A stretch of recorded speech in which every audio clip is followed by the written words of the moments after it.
Mais avant de commencer, bien sûr, au nom du Conseil exécutif, je veux vous souhaiter la bienvenue à ce Conseil général du printemps. Tout est relatif, là. Un printemps blanc, mais je suis heureuse de voir que ça ne vous a pas empêché de vous rendre. Et Marc, on est en Conseil général. Marc a parlé du Congrès, là. C'est en 2015. Bon, vous avez vu l'ordre du jour, vous avez pris connaissance de l'ordre du jour. Vous voyez qu'il y a plusieurs sujets importants qui nous interpellent comme syndicalistes, comme militants, mais aussi comme citoyennes et citoyens qui ont à cœur, dans le fond, qui sont conscients de l'importance de vivre dans une société solidaire.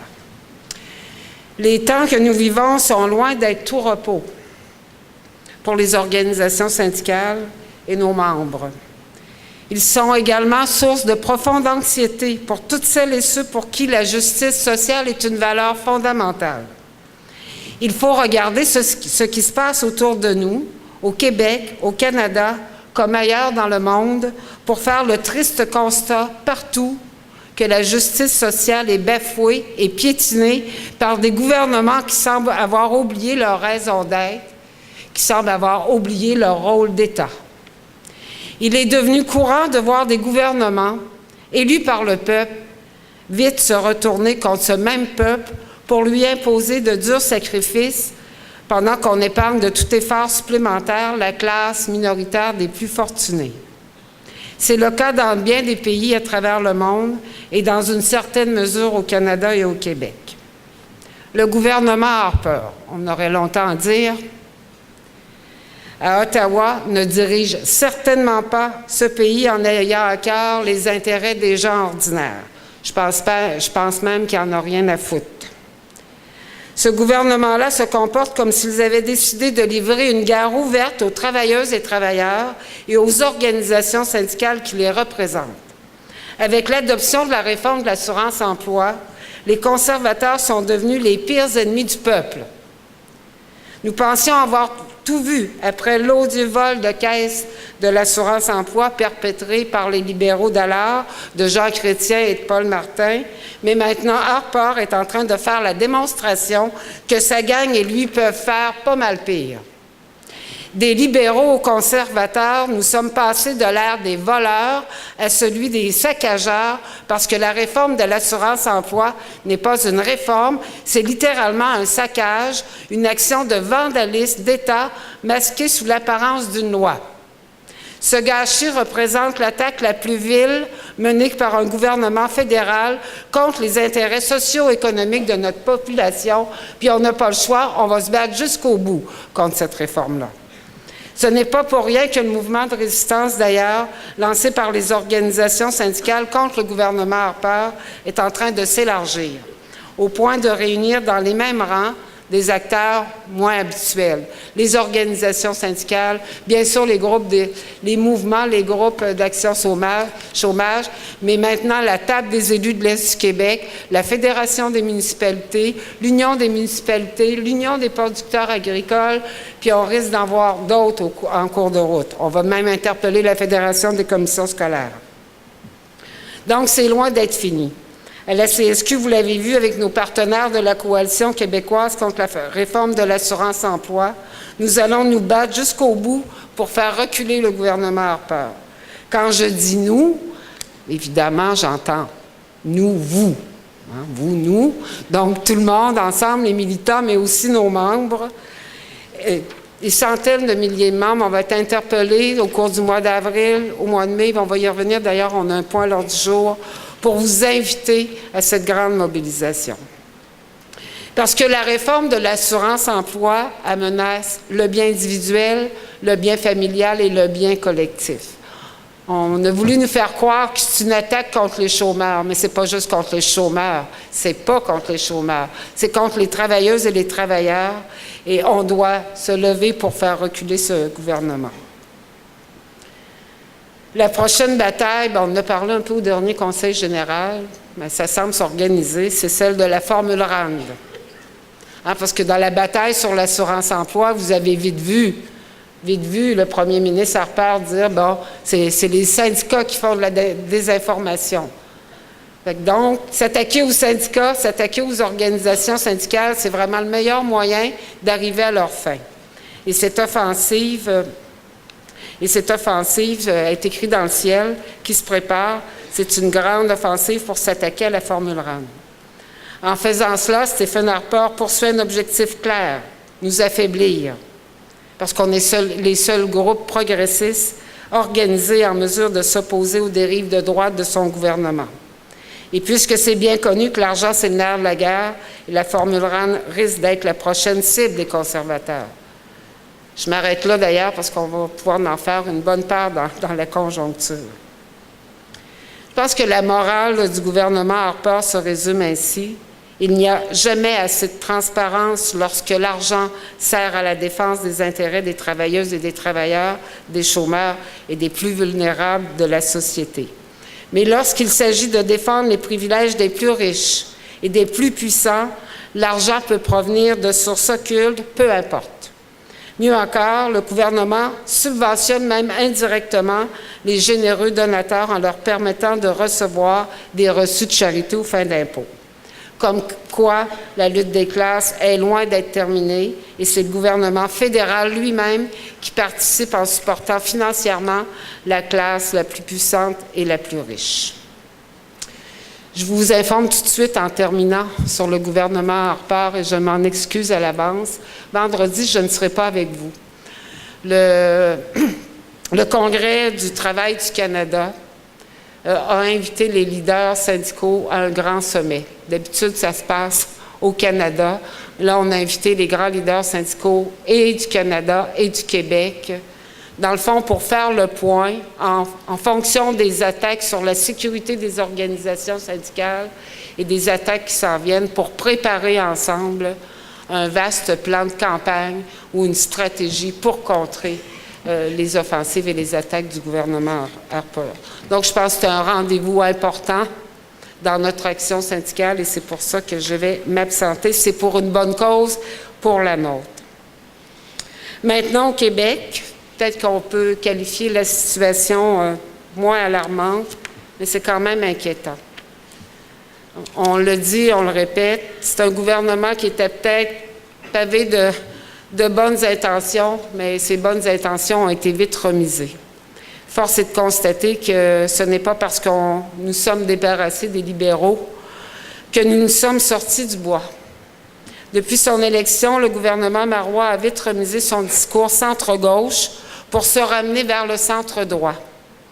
Aveuglé qu'il est par son obsession du déficit zéro, une phobie transmise d'ailleurs par un autre premier ministre péquiste, de tristes souvenirs, aujourd'hui héros des Lucides, pour ne pas le nommer Lucien Bouchard, le gouvernement Marois est donc en train de faire de bien curieux choix. Fini les bonnes intentions progressistes avant les élections. Mme Marois et ses ministres n'ont plus qu'une seule idée en tête, le contrôle des dépenses et surtout ne pas brusquer le patronat. Parce qu'un patronat pas content, bien, il faut croire que c'est épeurant par un gouvernement quand on voit avec quelle vitesse il a reculé l'automne dernier sur son engagement de hausser les impôts des plus riches. Puis là, j'ai bien hâte de voir ce qu'il va faire avec ses engagements à l'égard des redevances minières, traités lors d'un forum, puis avec la menace de ces grands de ce monde de déménager leur pénate, si on n'était pas gentil, pour voir s'il va maintenir la ligne, qu'on le souhaite. La première ministre Marois a d'ailleurs profité d'une rencontre historique. C'était la première fois avec le collectif du 8 mars. Elle a rencontré l'ensemble des organisations membres du collectif où j'étais présente, où ça a été une occasion pour le collectif du 8 mars de faire part au gouvernement des propositions et des pistes que le mouvement des femmes a mis de l'avant.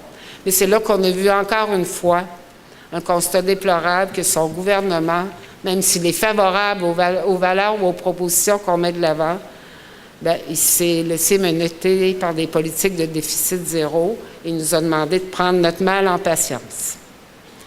Donc, à défaut d'avoir le courage d'augmenter ses revenus en allant chercher de l'argent neuf là où il se trouve, c'est-à-dire auprès des plus riches, le gouvernement a préféré se replier et recourir à la bonne vieille façon de faire, c'est-à-dire de compresser les dépenses, quitte à faire mal à celles et ceux dont la première ministre avait pourtant dit vouloir prendre soin. Voilà pourquoi on se retrouve avec des ministres gênés de devoir défendre sur la place publique l'indéfendable, comme de faire des économies sur le dos des assistés sociaux et de faire des coupures auprès de nos tout-petits dans les centres de la petite enfance. Voilà pourquoi le gouvernement ne mettra pas fin au détournement des pensions alimentaires aussi chez les femmes monoparentales qui bénéficient des programmes d'aide sociale, d'aide juridique ou d'aide financière aux études. Mme Marois nous a répondu que ce sera 45 millions plus tard. Comme quoi l'obsession du déficit zéro à tout prix est la pire maladie qui peut atteindre un gouvernement. Savez-vous pourquoi? C'est parce que c'est lui qui est atteint et qui fait souffrir la population et le peuple. Je pense que ça va prendre une bonne cure de désintox, puis peut-être plus que 2 séances de 45 jours. Notre système de santé et de services sociaux est aussi également malade. Là, ce qui se passe actuellement, puis écoutez, tous les gestionnaires, même si ça leur coûte des fortunes, sont en train de faire valoir tout ce qui se passe dans nos hôpitaux. C'est pas l'implication, par exemple, des fameuses firmes comme ProAction, qui tentent sous prétexte d'optimiser les services, au fond, d'alourdir la tâche, d'instaurer un système quantitatif ou de résultats en termes de soins et de services. Bien, ça, il faut être malade pour proposer ça. Je pense que ça rend malade le personnel, puis ça vient en rien améliorer les services. Et nos syndicats se battent beaucoup sur ces questions-là de ce temps-là. Là aussi, il y a des bonnes intentions pour notre système de santé et des services sociaux, mais on attend. C'est la logique du système d'attendre. J'espère me tromper, mais quand je vois l'orientation que semble prendre le gouvernement à Québec, je n'ai guère d'optimisme pour l'avenir, même si je ne veux pas être pessimiste. C'est assez surprenant que lorsqu'il s'agit de mesures progressistes, comme l'abolition de la taxe santé, l'augmentation des impôts des mieux nantis, que le gouvernement recule en invoquant son statut minoritaire, puis lorsqu'il s'agit de poursuivre le déficit zéro, il est inébranlable, quitte à en faire payer les conséquences aux plus vulnérables de la société. Mais il faut dire aussi qu'on a des médias et des journalistes qui sont en panne d'information.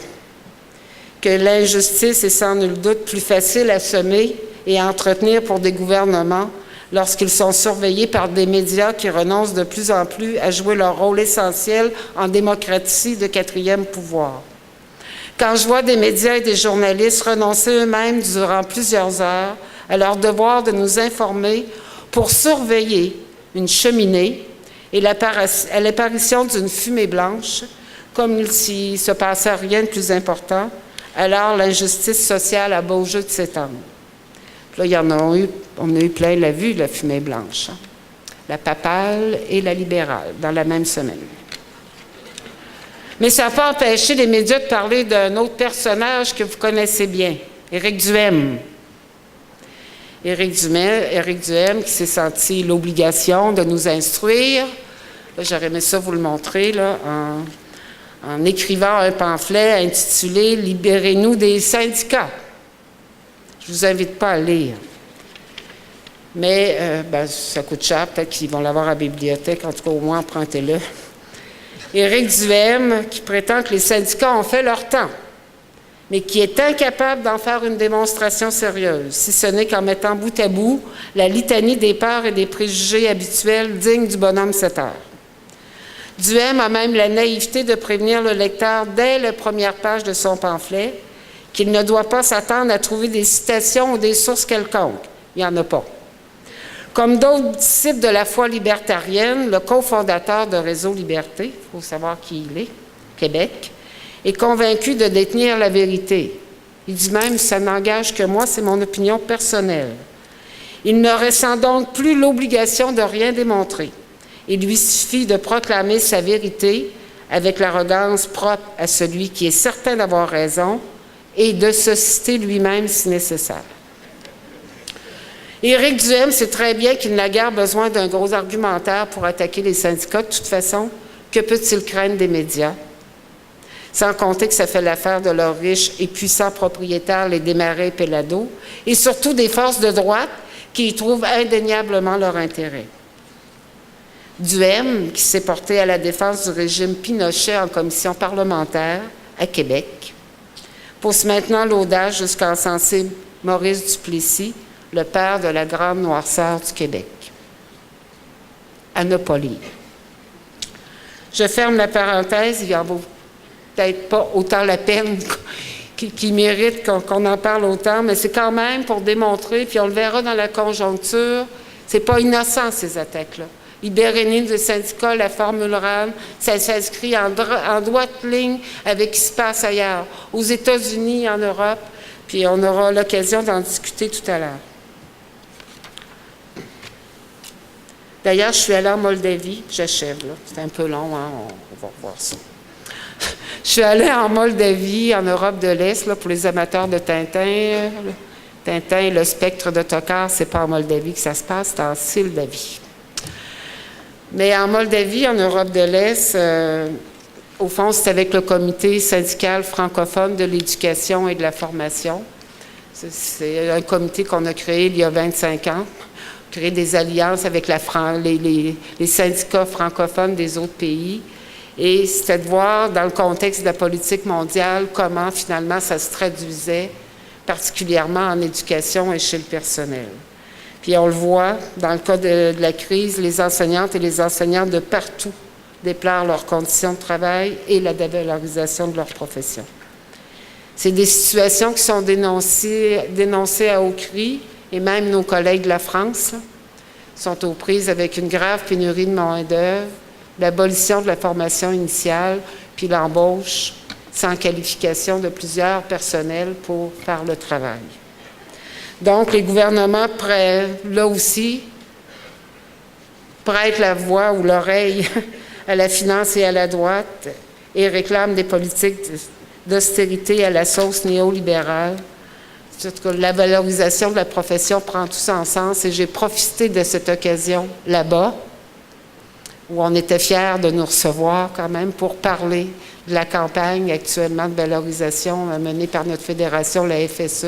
Je pense qu'il y aurait moyen aussi de faire suivre aux collègues là-bas par le site du CSFEF cette campagne. Je pense que c'est stimulant et c'est motivant avec ce qui se passe de voir qu'il y a d'autres initiatives puis qu'il y a des initiatives qui sont probantes et qui sont parlantes.